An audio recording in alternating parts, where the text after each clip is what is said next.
Hello friends, स्वागत है आप सभी का देव स्टडी सेंटर पर। और आज हम लोग सी टेट के पेपर 2 को एनसीईआरटी क्वेश्चन को डिस्कस कर रहे थे। इससे पहले ऑलरेडी मैंने एक क्लास में आपका प्रकाश चैप्टर जो है लाइट चैप्टर का क्वेश्चन को डिस्कस किया था। उसके अंतर्गत हम लोगों ने दर्पण के बारे में, मिरर के बारे में, उत्तल दर्पण कैसे क्या होता है, उसका उपयोग क्या है, अवतल दर्पण क्या होता है, उसका उपयोग क्या है, और उसके कुछ नियम के परावर्तन क्या होता है, इसके नियम को कुछ पढ़े थे हम लोग। तो आज हम लोग इसके आगे अपवर्तन क्या है और आपका उसका क्या नियम है, फिर आपका लेंस क्या है। प्रकाश चैप्टर जो एक बड़ा चैप्टर है तो उसको आगे हम पढ़ेंगे। तो अगर आप इस चैनल पर नए हैं तो देव स्टडी सेंटर को सब्सक्राइब करना ना भूलें और लाइक जरूर कीजिए। तो बिना किसी देर के साथ आज इस क्लास को शुरू करते हैं। तो यहाँ पर जो आज का जो क्लास है हम लोग पहला है आपका अपवर्तन से शुरू होता है, जिसको बोलते हैं इंग्लिश में रिफ्रैक्शन कहते हैं इसको, रिफ्रैक्शन। इसको समझेंगे और आगे इसका क्वेश्चन जो है आपका सीटेट के अंतर्गत जो है ये पेपर 2 है। डायरेक्ट एनसीईआरटी क्वेश्चन आपको उठाया जाता है, चाहे वो रासायनिक अभिक्रिया है, ऑलरेडी मैंने कई वीडियो बनाया हुआ है। डायरेक्ट एनसीईआरटी किताब से उठाया जाता है, प्रकाश चैप्टर का हो, चित्र से, मिरर का हो। अगर आपको एनसीईआरटी में पकड़ है तो आपका साइंस का एक भी क्वेश्चन आपका छूटेगा नहीं और आराम से आप साइंस का सारा क्वेश्चन बना सकते हैं। तो यहाँ पर अपवर्तन क्या, जब प्रकाश की किरणें एक पारदर्शी माध्यम से दूसरे पारदर्शी माध्यम में प्रवेश करती है तो माध्यम से अलग करने वाला अंतःपृष्ठ पर पूर्व पथ में तुलना में आंशिक रूप से आपका विचलित हो जाती है। प्रकाश की किरणों के मुड़ने या विचलित होने की घटना को प्रकाश का अपवर्तन कहा जाता है। तो हम लोग फिगर के साथ समझेंगे इसको। तो यहाँ पर देखिए कि यहाँ पर देखिए जो किस तरह का प्रकाश का परावर्तन होता है। ये आपका एक अंतरापृष्ठ है और आपका यहाँ पर देखिए जो है आपका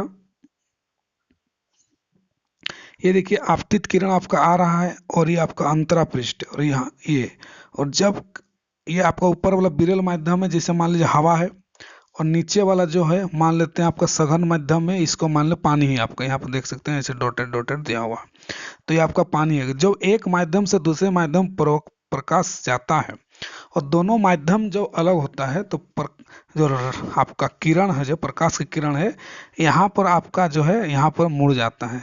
इसको जाना आता है सीधे, लेकिन ये क्या होता है, मुड़ जाता है। तो इसी घटना को जो प्रकाश का अपवर्तन कहते हैं। और ये कब आपका अविलंब से दूर हटेगा, कब अविलंब के तरफ झुकेगा, ये अलग अलग कंडीशन है। इसको हम लोग अभी पढ़ेंगे इस सेकेंड केस में। देखिए, जब प्रकाश की किरणें विरल माध्यम से सघन माध्यम प्रवेश करती तो उनसे अपवर्तन किस प्रकार होता है। जब विरल माध्यम से, विरल माध्यम मान लीजिए आपका हवा को लेते हैं, एयर को लेते हैं, तो इसको हम लोग विरल माध्यम, और जब ये पानी में आपका वाटर में आपका जो पानी में ये जाएगा तो किस तरह से आपका प्रकाश का अपवर्तन होगा। तो ये वाला देखिए, जब प्रकाश की किरण विरल माध्यम से आपका आपका सघन माध्यम में प्रवेश करती है तो ये आपको अभिलंब की ओर, जो नॉर्मल है, अभिलंब की ओर क्या होती है, मुड़ जाती है। तो इस फिगर में आप देख सकते हैं अभिलंब की तरफ ही क्या हो रहा है, मुड़ रहा है। ये किरण आ रहा है, इसको जाना चाहिए था इस साइड में, लेकिन ये आपका अभिलंब की तरफ क्या हुआ, मुड़ गया। तो एंगल ऑफ इंसिडेंट इसको बोलेंगे, और नीचे वाला एंगल ऑफ आपका, इसको नीचे वाला जो है ऑप्शन यहाँ पर, इसको हम कहेंगे एंगल ऑफ रिफ्रैक्शन, रिफ्रैक्टेड। तो इस तरह से आपका आई और आर का ये मान है, और ये आपतित किरण और परावर्तित किरण ये हो गया, और ये आपका विरल माध्यम, सघन माध्यम, इसको आई है, ये क्या है, आर हो गया। तो ये अवलंब की तरफ आपका झुकेगा। ये पहला केस है।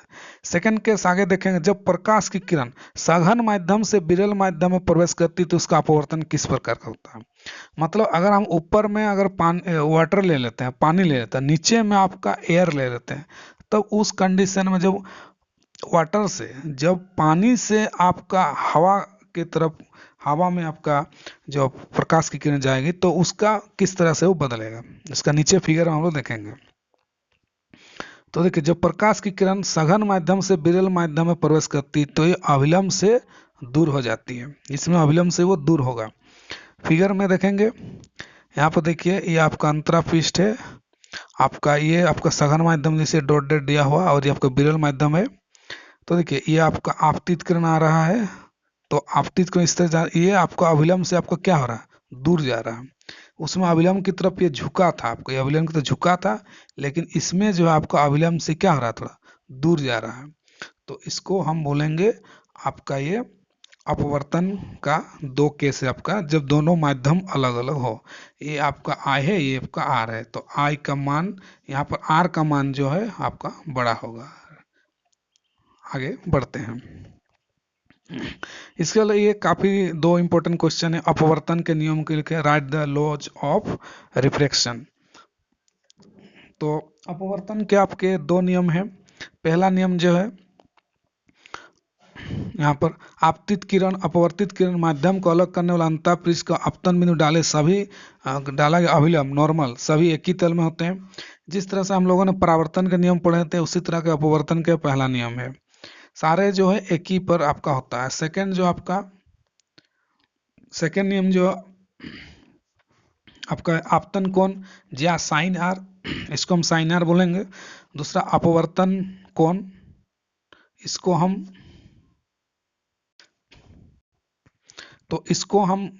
ज्या जो साइन आर का अनुपात सदैव स्थिर होता है, तो इसको हम कह सकते हैं, अर्थात sine i by sine r equal to स्थिरांक, जिसको कांस्टेंट कहते हैं। इससे इस नियम को स्नेल का आपका नियम भी कहते हैं। आपका स्नेल का जो नियम है इन्होंने ही दिया था कि sine i by sine r equal to आपका कांस्टेंट होगा, सी होगा, कांस्टेंट होता, इसी को स्नेल का नियम कहते हैं। और ये अपवर्तन का आपका सेकंड नियम है। आगे बढ़ते हैं। अपवर्तनांक से क्या समझते हैं, इसको हम लोग देखेंगे। तो देखिए, निर्वात में प्रकाश की चाल एवं किसी दिए गए माध्यम प्रकाश की चाल का अनुपात दिए गए माध्यम और अपवर्तनांक कहलाता है। तो इस यहाँ से आप देखते हैं, निर्वात में प्रकाश की चाल बटा दिए गए माध्यम प्रकाश के चाल का अनुपात को हम अपवर्तनांक कहते हैं। तो n इक्वल टू सी बटा भी हो गया। सी आपका निर्वात में प्रकाश की चाल, कमेंट में आप बताइए कि निर्वात में प्रकाश की चाल कितना होता है। इसके पहले वीडियो में इसका प्रकाश का चैप्टर जब मैं पढ़ाया था, पहला चैप्टर में पहला क्लास में आपका, उस समय मैंने उसका वहाँ पर दिया हुआ बताया था। तो आज आप लोग कमेंट सेक्शन में बताइए कि प्रकाश का जो है चाल क्या है निर्वात में, और नीचे जो है नीचे वेलोसिटी ऑफ द लाइट, जो किसी भी माध्यम में आपका ये आपका नीचे वाला केस होगा। तो ये आपका अपवर्तनांक आपका हो गया। उसके बाद देखते हैं अगला हम लोग। तो ये क्वेश्चन तो डिस्कस कर लेते हैं हम लोग।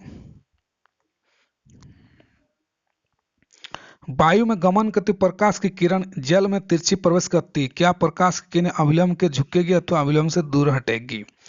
तो यही वाला जो जब दो अलग अलग माध्यम होता है, तो यह प्रकाश की जो किरण है एक बार झुकती है और एक बार दूर हटेगी, तो इसमें क्या होगा।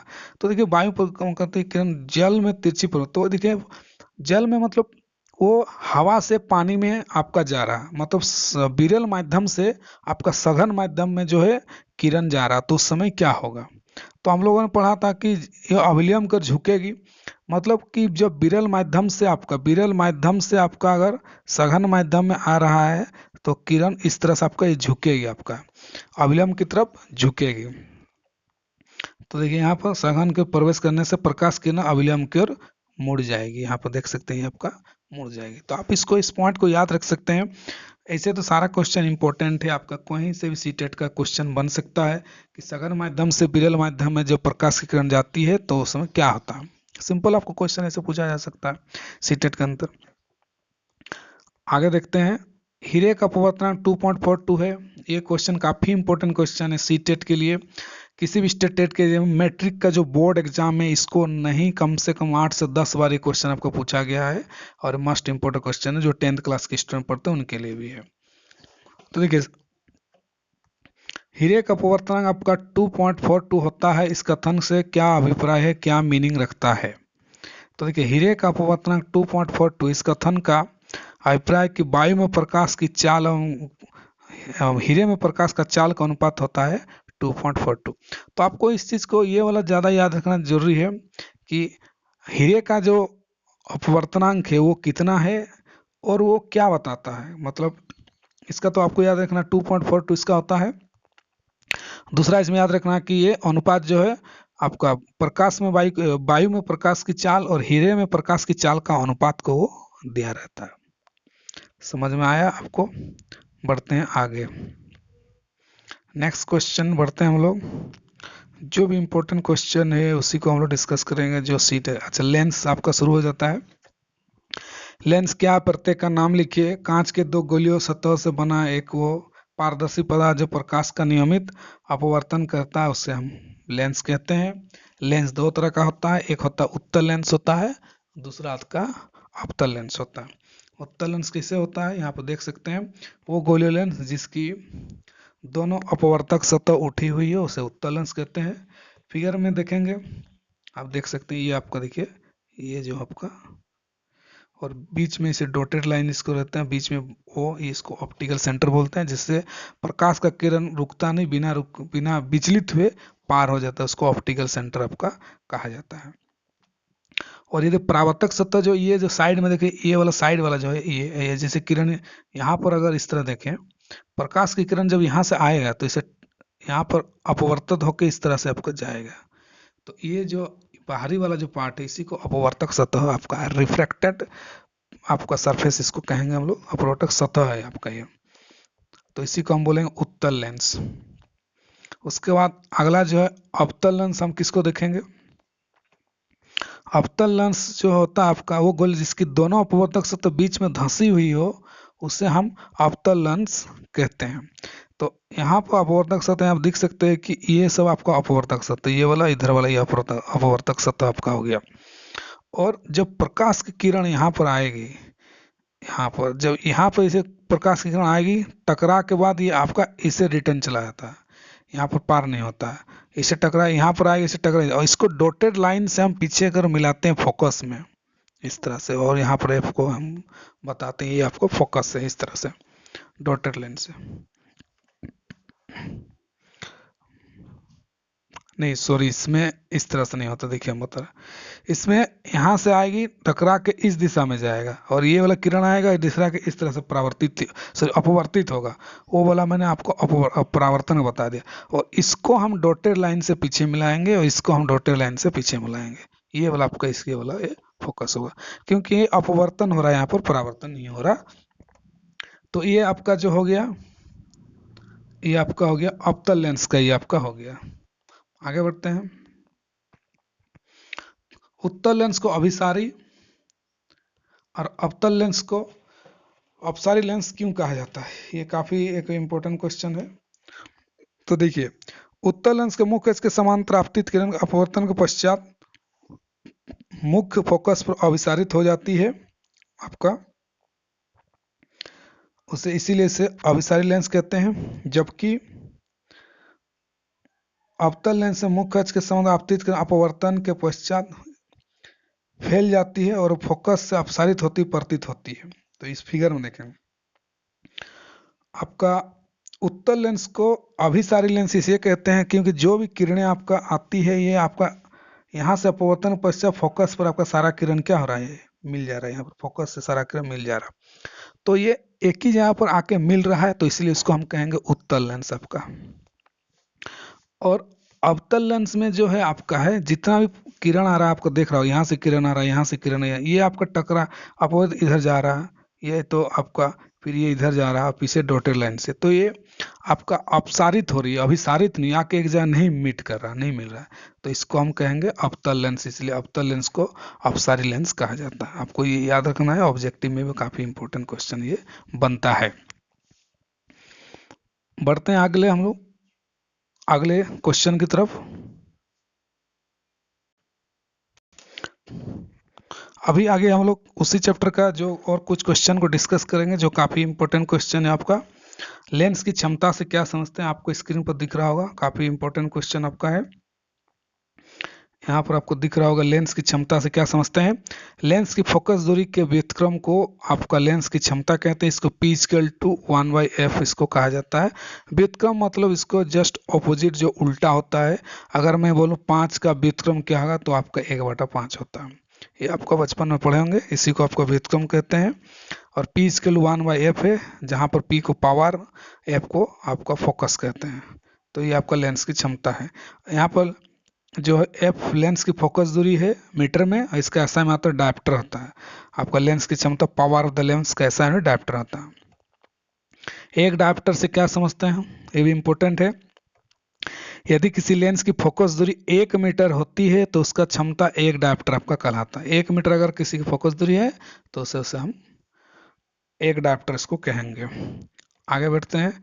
लेंस की क्षमता किस स्थिति में आपका धनात्मक तथा ऋणात्मक होगी? उत्तल लेंस की क्षमता धनात्मक, अवतल लेंस की क्षमता आपका ऋणात्मक होती है, आपको याद रखना।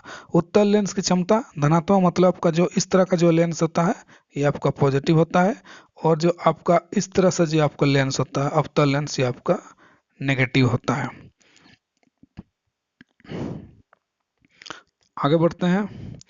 उसके बाद ये कुछ न्यूमेरिकल इस तरह का आपका पूछता है, जो F = -2m है तो P का मान निकाले, तो P = 1/f जानते हैं, उसको हम पुट कर देंगे 1/-2, और 2 से 1 को जो भाग कर देंगे तो आपका 0 -0.5 और माइनस चिन्ह हम अभी बताया। तो ये आपका कौन सा लेंस होगा, माइनस होगा। तो अभी हम लोग देखा कि माइनस जो आपका अवतल लेंस होता है, यहाँ पर देख सकते अवतल लेंस जो आपका ऋणात्मक होता है। आगे देखते हैं हम लोग।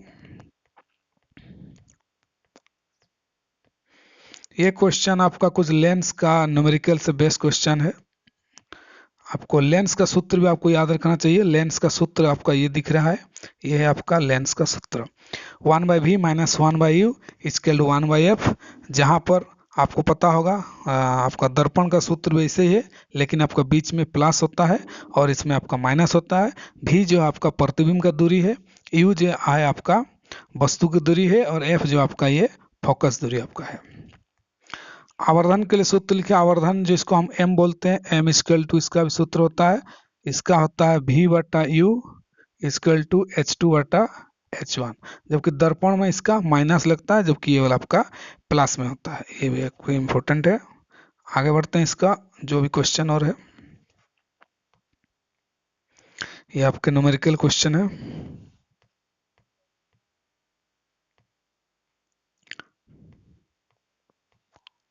तो इस तरह से हम लोगों ने सारा क्वेश्चन को डिस्कस कर लिया। जो भी क्वेश्चन बचा हुआ था हम लोगों ने पहले मिरर पढ़ा, दर्पण पढ़ा, परावर्तन पढ़ा, उसके बाद हमने लेंस शुरू किया, अपवर्तन पढ़ा, लेंस पढ़ा, लेंस के प्रकार पढ़े, लेंस का फिर उसका कुछ न्यूमेरिकल देखे, फार्मूला देखा। तो इस तरह से सारा क्वेश्चन हम लोग डिस्कस कर लिया। साथ ही आप मेरे टेलीग्राम चैनल देव स्टडी सेंटर में ज्वाइन कर सकते हैं, टेलीग्राम चैनल। और वहाँ पर आपको कई सारे के नोट शेयर हुए हैं, लाइक आपका CDP का नोट शेयर किया हुआ है, और आपका हिंदी CDP का, उसके बाद साइंस के कई सारे नोट शेयर किए हुए हैं, और आपका कई सारे वहाँ पर क्वेश्चन हैं। तो साथ ही आप देव स्टडी सेंटर को सब्सक्राइब करना ना भूलें। मिलते हैं किसी और वीडियो के साथ। Thank you so much.